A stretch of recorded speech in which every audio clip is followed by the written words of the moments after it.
Welcome back from the break. अच्छा, अब मैं क्योंकि टॉपिक हमने ज़रा चूज़ किया है फाइनेंशियल एक्शन टास्क फोर्स, और मेरा इंटरेस्ट इस टॉपिक में इस वजह से है तो सोशल मीडिया पे ज़ाहिर है मैं ज़रा कुछ कमेंट करता रहता हूँ, और इंटरनेशनल लॉ का बड़ा आर्डेंट आपको पता है कि मैं फॉलोअर हूँ, कोशिश करता हूँ, स्टूडेंट हूँ कि ज़रा अपडेट हूँ। चले, मैं अपने आप को स्टूडेंट समझता हूँ, let's be humble in that respect, but thank you very much अगर आप मुझे एक्सपर्ट समझते हैं तो दैट्स योर काइंडनेस। सब लोग समझते हैं आप एक्सपर्ट हैं। मैं ये ज़रूर समझता हूँ कि चलें एक्सपर्ट तो नहीं, बट 8 साल मैंने ज़ाहिर यूनिवर्सिटीज़ में इंटरनेशनल लॉ पर आया, तो चलें कुछ एक्सपीरियंस मुझे ज़रूर होगा। अब देखिए हुआ क्या है कि जब से FATF का ये डिसीजन आया तो साथ ही वो कहते हैं ना, सक्सेस हैज़ मैनी फादर्स। कहाँ आया है सर? मैं अब तक तो ये जो है ना, वो जरा लेमैन टर्म्स में कह रहा हूँ, it's not a decision, it's a statement, but Pakistan has crossed the finish line. They passed the finish line. अभी भी तो है ना, वो कह रहे हैं कि नहीं, we will visit. They only have to wait a quarter of the year for some formalities to be completed. ये मैं सारी चीज़ अभी ये मैं भी सारा एक्सप्लेन कर देता हूँ। मैं अगर आप इजाज़त दें मैं शुरू से नीचे तक सारा एक्सप्लेन कर देता हूँ, लेकिन इससे पहले कि मैं इसके ऊपर आऊँ, मैं समझता हूँ इन चीज़ों के ऊपर जो गुफ्तगू है वो बड़ी संजीदा होनी चाहिए। मैं ज़रा रिक्वेस्ट करूँगा प्रोड्यूसर साहब से कि एक बड़े एनालिस्ट बैठे हुए थे प्राइम टाइम टेलीविज़न के ऊपर, और वो किस तरह सिक्योरिटी स्ट्रेटजी और फॉरेन पॉलिसी के ऊपर बात कर रहे थे। प्रोड्यूसर साहब ज़रा 1 सेकंड अगर आप चला दें प्लीज़। अभी आपके वो DG/ISPR की प्रेस रिलीज चल रही थी, हकायक मसक करके ना तनकीद की जाए। अभी तो हम हकायक बताने के काबिल ही नहीं है मेरे भाई, हमारे तो हाथ पांव वीक है। अच्छा शायद साहब, अब आपने देखा संजीदा किस्म की बात चल रही है, FATF के ऊपर बात चल रही है, सिक्योरिटी स्ट्रेटजी के ऊपर बात चल रही है, और फॉरेन पॉलिसी के ऊपर बात चल रही है, और ये लोगों की नकलें सिर्फ लोगों की नहीं, एक स्टेट इंस्टीट्यूशन है।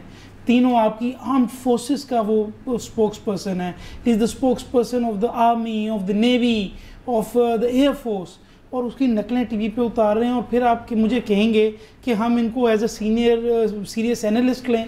ये वही शो है, फोर्सेस ना भी हो तो वैसे भी हम किसी के लिए भी कैसे नकलें उतार सकते हैं?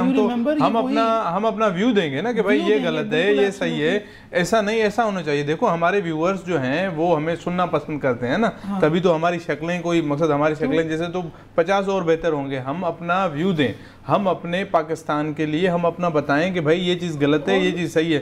ये नकलें उतारना तो ये इंतहाई मकसद अनपढ़, घटिया, या जो भी उनको वर्ड्स कहें वो है। अच्छा, कि आप कैसे कर सकते हैं? बाल सफ़ेद हैं लेकिन दिमाग शायद कोई 6ठी 7वीं क्लास में रह गया। He is a very important personality of Pakistan, जिसके बारे में जिस तरह की बात की जा रही है। देखिए कुछ इंस्टीट्यूशंस का हर मुल्क में ख्याल रखा जाता है, वो हमने भी रखना है।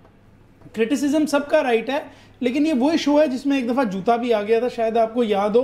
तो लेकिन ये सेल्फ प्रोक्लेम्ड वो पाकिस्तान के सबसे बड़े एंकर हैं, जो आगे से ही हंस रहे हैं, बजाय इसके कि डांटें वो आगे से हंस रहे हैं। अब जरा FATF की तरफ आ जाएं कि मैं नहीं, वो दोनों ही एंकर हैं, भट्टी भी, वो भी, काशिफ भी, बल्कि उनकी बेगम भी, उनकी वाइफ भी एंकर है। आई एम सरप्राइज्ड, और वो ज़्यादा सीरियस हैं इनसे, वो अच्छा शो, वो सीरियस शो करती हैं। हालांकि वो मलिक रियाज वाली वीडियो किसने नहीं देखी, बट एनीवे वो अब दूसरी बात पे आ जाते हैं। दूसरी बात ये है कि अब FATF के अंदर कहते हैं ना, सक्सेस हैज़ मैनी फादर्स। तो किसी ने मुझसे फेसबुक पे पूछा कि हु डू यू क्रेडिट, क्योंकि खान साहब भी कहते हैं मैंने किया, हमाद अजहर कहता है मैंने किया, नवाज शरीफ कहता है मैंने किया, शहबाज शरीफ कहता है मैंने किया, आसिफ जरदारी कहता है मैंने किया। अल्लाह की कसम वो लोग क्रेडिट ले रहे हैं निकलवाने का जिनकी वजह से पाकिस्तान FATF की ग्रे लिस्ट में गया कब? वो क्रेडिट ले रहे हैं। देखो अच्छा, ये 1 सेकंड मुझे मौका दें, ये मैं आपसे मौका लूंगा 1 मिनट। देखो ये अब आप देखें गया कब था? ये इन्हीं की हुकूमत थी जो आज क्रेडिट लेना चाह रहे हैं। मैं बता रहा हूँ, देखें अब हो क्या रहा है कि FATF का सबसे पहला क्रेडिट जो है वो लिया, मैं आप देखें 2010 में पहली दफ़ा हम ग्रे लिस्ट में आए, 2015 में हम निकल गए, 2015 में हम निकल गए नवाज शरीफ के दौर में। नवाज शरीफ जाते जाते 2018 में फिर से, और फिर हम फाइनली 2022 में निकले। अब PTI के दौर में 34 में से 32 पॉइंट्स नो डाउट कंप्लीट हो चुके थे। ये कौन से पॉइंट्स थे? ये बेसिकली 34 पॉइंट्स थे। 2 साइमल्टेनियस हमें टास्क दिए गए थे। एक दिया गया था मनी लॉन्ड्रिंग पे, जो हमें भी पता है कि हमारे मुल्क में मसला था। वो क्या है? किडनैपिंग का पैसा, चोरी का पैसा, करप्शन का पैसा खास तौर पे ब्लैक से वाइट हो रहा था, और दूसरा था टेरर फाइनेंसिंग पे कि हर ये जो गली गली कुचे कुचे में वो उन्होंने, किसी ने सिपाही साहबा ने लगाए हुए हैं, कहीं लश्कर जंगवी ने लगाए हुए हैं, तो कई तरीके लबैक ने लगाए हुए हैं। और टेरर फाइनेंसिंग वो लोग जानबूझ के नहीं, वो कोई 100 रुपये 200 रुपये डाल, लेकिन फाइनेंसिंग हो रही थी, उसके ऊपर हमारे पास लॉज नहीं थे। वो हमने सारे लॉज बनाए और स्ट्रिक्ट किया। मैं इसका क्रेडिट देता हूँ स्टेट को, और इसकी मैं आपको वजह बताता हूँ। बिलावल भुट्टो साहब आए हमने देखे फॉरेन मिनिस्टर बन के निकाल लिया। इनको ये नहीं पता कि 2010 में जिस वक्त गया है उस वक्त संगीन तरीन इल्ज़ामात फेडरल गवर्नमेंट के ऊपर थे, करप्शन के, मनी लॉन्ड्रिंग के। लॉन्चों से कराची से दुबई पैसा जाता था। आप लोगों की रूलिंग एलीट की वजह से हम इस मेस में फंसे थे। और फिर नंबर 2 शहबाज शरीफ साहब क्रेडिट ले रहे हैं। शायद वो ये भूल गए हैं कि नवाज शरीफ साहब बड़ी मुश्किल से स्टेट ने निकाला था, और शहबाज शरीफ साहब जाते जाते दोबारा इस मेस में छोड़ गए थे। और उससे हैरानकुन बात यह है कि इमरान खान साहब भी इसका क्रेडिट ले रहे हैं, और वो कहते हैं हमाद अजहर ने किया है, हालांकि हमाद अजहर लगा हुआ था एनर्जी के अंदर। देखें कुछ चीजें ऐसी होती हैं शायद साहब, मुझे 2 मिनट दें ना जरा, मैं आपके पास आ जाऊं ना। नहीं, मेरे पास आप अभी मुझे सिर्फ ये तो बताएं ना, 32 पर आप पीटीआई को नहीं देने, प्लीज लेट मी कंप्लीट। मैं उसका जवाब दे रहा हूं। पहले मैं ये कह रहा हूं कि देखें, जो ये सारा कुछ कौमों में कुछ चीज़ें ऐसी होती हैं जो किसी पॉलिटिकल पार्टी के सर का ताज नहीं हो सकती। न्यूक्लियर बम हो सकता है, अब आप डिसएग्री करें, नवाज शरीफ के सर का ताज नहीं है। न्यूक्लियर बम जुल्फ़िकार अली भुट्टो के सर का ताज नहीं है। FATF इमरान खान के सर का ताज नहीं है। ये पाकिस्तान के कुछ ऐसे इंस्टीट्यूशंस होते हैं, और हर जो स्ट्रॉन्ग रियासत होती है उसके अंदर होती है जो चुप करके नीचे एक सेकंड टियर के लेवल पे चलती जाती है। इसके अंदर एक बहुत बड़ा काम जो है वो एंटी मनी लॉन्ड्रिंग ने, फाइनेंशियल मॉनिटरिंग यूनिट जो बनाया गया उसके ऑफिसर्स ने किया है। वो गुमनाम है, कोई नहीं जानता कि FMU के, आप किसी से पूछ ले कि FMU में कौन कौन से ऑफिसर्स काम कर रहे हैं, दे डोंट नो। बड़ा ज़बरदस्त काम किया है। SECP में कॉर्पोरेट लॉयर्स बैठे हैं, उन्होंने बड़ा अच्छा काम किया है।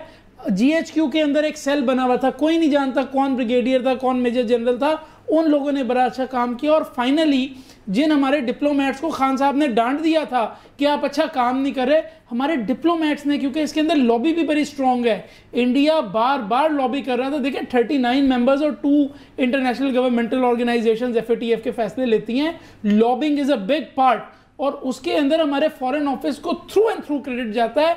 ये क्रेडिट बिल्कुल न्यूक्लियर बम की तरह ग्रे लिस्ट से निकलने का जो क्रेडिट है वो पाकिस्तान के स्टेट को जाता है, किसी पॉलिटिशियन को नहीं चाहता। और काश हम अपनी सोच यहाँ पे कर लें। Please let me know what you are trying to say. देखिए, मैं आपने बड़ा ज़बरदस्त ब्रीफ किया। मैं समझता हूँ कि एक तो स्टेट जब क्या अफसर्स चलाते हैं क्या सिस्टम, क्या गवर्नमेंट नहीं होती है क्या? जब भी कोई टॉक्स होते हैं या जब भी कोई कंप्लाइंस की बात होती है, जब भी पॉइंट्स डिस्कशन की बात होती है, जब भी कोई मीटिंग होती है, तो क्या फॉरेन ऑफिशियल तो होते ही होते हैं, मगर अदरवाइज जो मीटिंग होती है वो बेसिकली मिनिस्टर लेवल तक होती है, या जो फॉरेन मिनिस्टर होता है, पॉलिसी होती है, या पॉलिसी होती है, मगर हाँ ठीक हो ये भी अगर हम बात मानते हैं तो हम ये स्टेट किसने की?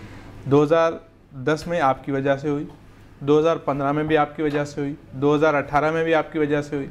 तो 2022 में ऐसा क्या हुआ? ये जो 34 पॉइंट्स में 32 पॉइंट्स हैं, ये आप क्रेडिट दें सर। हम 2015 में भी निकले थे, 2015 कुछ अरसे के लिए निकले, 2019 में 3 साल के लिए निकले थे। तो 2018 में वापस गए, और जब 2018 में वापस गए, मनी लॉन्ड्रिंग के केसेस ही नवाज शरीफ के खिलाफ थे ना सर। ये भी देखिए ना कि जब आप शहबाज शरीफ पे तो अभी भी है मेरे ख्याल में। 2018 में वापस गए तो अप अंटिल 2019 का मिड आप मुसलसल तंजली में जा रहे थे, आप निकल नहीं रहे थे।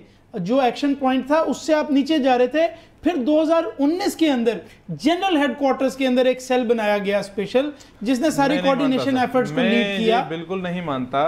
वजह उसकी ये है कि हर डिपार्टमेंट सर अफसर्स के अलावा नहीं चल सकता, वो एक चेन होती है ना। हम देखिए यहाँ हम अपना प्रोग्राम कर रहे हैं, हम यहाँ प्रोग्राम कर रहे हैं सर, देखें हम यहाँ प्रोग्राम कर रहे हैं, हम कहेंगे बगैर कैमरामैन के हम चला लेंगे तो दैट्स नॉट पॉसिबल, बगैर प्रोड्यूसर के चला लेंगे। लोग चला रहे हैं, लोग नहीं, आपकी आर्गुमेंट सस्टेन नहीं होगी, नहीं कैसे फेल हो जाएगी। मैं इस प्रोग्राम की बात कर रहा हूं, लाखों व्यूज हैं, मैं इस प्रोग्राम की बात कर रहा हूं। तो ये जो हैं वो तो हमसे, हमारे तो कुछ व्यूज ही नहीं है। TikTokers have hundreds of views. वक्त खत्म हो रहा है, थोड़ा समरी में कर देता हूं कि आप ये क्रेडिट क्रेडिट दें तहरीक इंसाफ को कि तहरीक इंसाफ के लोगों ने ये काम करके ये किया है। देखो हम उनकी सारा दिन बुराइयां करते हैं, नहीं हम सारा दिन उनकी बुराइयां करते हैं, मगर कैसे हुकूमत के बगैर आप कैसे कंप्लाइन सर, मैं ये केसेस चला रहा हूँ सर कोर्ट्स में, मुझे पता है कि ये कितना हुकूमत ने क्या क्या किया, ये मुझे पता है। खत्म हो गया। Thank you very much, see you next week, अल्लाह हाफिज़।